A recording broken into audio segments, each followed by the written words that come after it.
हेल' लोगोफोर बे समाव नोंथांमोननो मोनसे गोनां भिडिअ लाबोदों आरो बेखौ गोनां होननानैनो नोंथांमोननि सिगाङाव लाबोनाय जादों। दा बेवहाय नोंथांमोना नुनो मोननाय जादों जे बड'सा खौरां बिलाइयाव बा खौरां बिजोङाव होनाय बायदिबा दिनै जाय नोंथांमोना नुदोंबो जानो हागौ।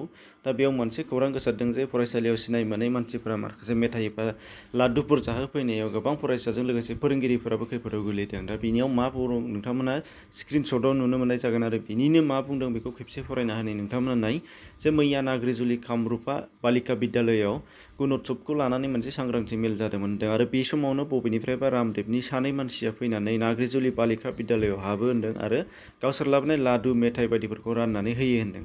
दा मैया बेलासिनि 3 रिंगासो समाव रानना होनाय लादु आरो मिस्थिफोरखौ फरायसाफोरजों लोगोसे गाहाय फोरोंगिरि अनिता नायकआबो जादोंमोन होनदों। नाथाय बे लादुखौ जानाय सानफ्रोमबो फरायसाफोरजों लोगोसे गाहाय फोरोंगिरि अनिता नायक बिथाङाजों गासै 15सो फरायसाफ्रा हरनि सम 3 रिंगासो समाव गोब्राब उदै सानाय आरो खिनाय गोबानाय जादों होनदों। जायनि थाखाय बिथांमोनखौ खाथियाव थानाय बेरामिफोरखौ खाथियाव थानाय नाग्रिजुलि मडेल हस्पिटालाव फाहामथाय होनो गोनां जागासिनो दङ होनदों। दा बे मोनसे खौरां जायखौ नोंथांमोनहाबो नुबाय जानांगौ। दा बियो जोबोद दुखुनांथाव एबा जोबोद साननो गोनां बाथ्रा।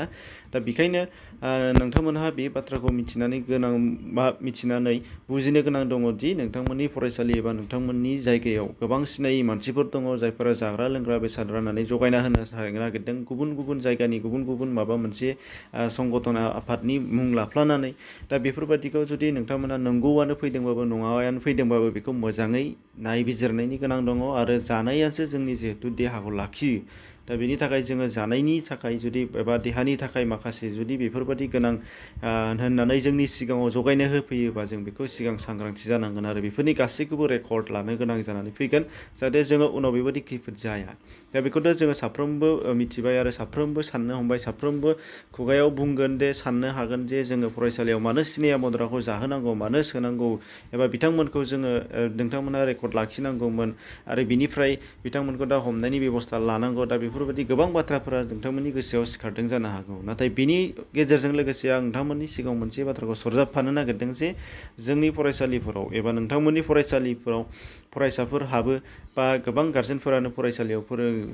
दा बे फोरोंनायनि बेलायाव फरायसालि गनायनि उनाव जोंनि फरायसाफोरा गोबाङानो रां रुफा लानानै थांगोन उन्दैनिफ्राय लानानै गिदिरसिमहालागै मेथाइ बायदिसिना जानो थाङो। दा जानायनि बेलायाव जोंनि खाथियाव थानाय दखान एबा पार्मानेन्ट दखानफोरनिफ्राय लाबोनानै जाफैयो। नाथाय बेयाव बुंनांगौ गैया, बिथांमोनखौ जों सब समाय मोनबाय थायो, बिथांमोना खाथियावनो थायो, खाथियावनो दखान होनानै जायो जिहेथु।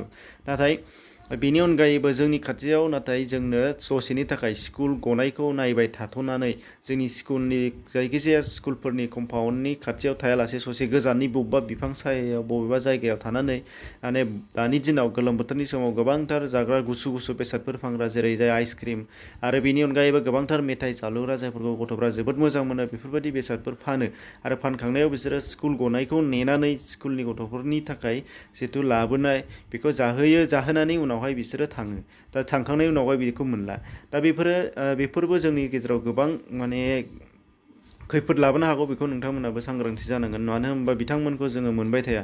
दिनै लाबोनानै होफैबाय, सोरबा सासे मानसिया गेजेराव फानफैबाय।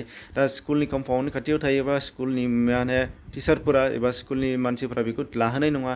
नाथाय बिनिफ्राय ससे गोजानाव थांनानै बबेबा बिफां सायाव लामायाव जमनानै जाहैगोन। दा बेयावथ' स्कुलनि मानसिफ्रा नुस'ना एबा बुंनो हाया। दा बेबायदि खैफोद जायो आरो फारसेथिं जाय गारजेन बिथांमोनाबो स्कुल गथ'फोरखौ लांफैया।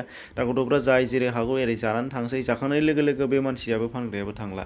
दा अब्ला गथ' मानसिया जानानै फैनानै न'आव जुदि माबा मोनसे जेंना गोग्लैफैयोबा आरो बे गथ' फानग्राखौ जोङो बेसाद फानग्राखौ जोङो मोनहैफिनला, मेथाइ दखानखौ जों मोनहैफिनला आरो बेखौ सोर जादोंमोन सोर मादोंमोन बेनिबो जोङो जेबो माने रेकर्ड मोनला एबा बेनिबो जों जेबो डिटेल्स मोनथिनाय नङा। दा बेखायनो बियो मोनसे जोबोद गिदिर खैफोदाव लाबोगोन आरो जायगा जायगा बेयो जाबायबो थायो।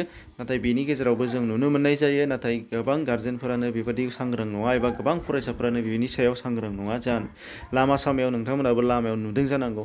दा बेखायनो जोङो सांग्रां जानो गोनां। मानो होनबा खैफोदा जाखांनानै नुखांनानै मिथिखांबासो बाहेरायाव फैयो आरो बाहेरायाव फैबासो नुयो बुजियो। नाथाय बिनि सिगां जों गावबा गावखौ सेभ खालामनो थाखाय सांग्रां लानांगोन आरो बेफोरनिफ्राय जोङो माने गोजानाव थानो नांगोन। दा बेखौनो नोंथांमोनजों लोगोसे शेयार खालामदोंमोन आरो बिनिनो एगजाम्पल नोंथांमोना दिनै बे मोनसे खौरांखौ मोन्दों आरो बेबायदिनो गोबां गुबुन गुबुन समाव फैबायानो थायो।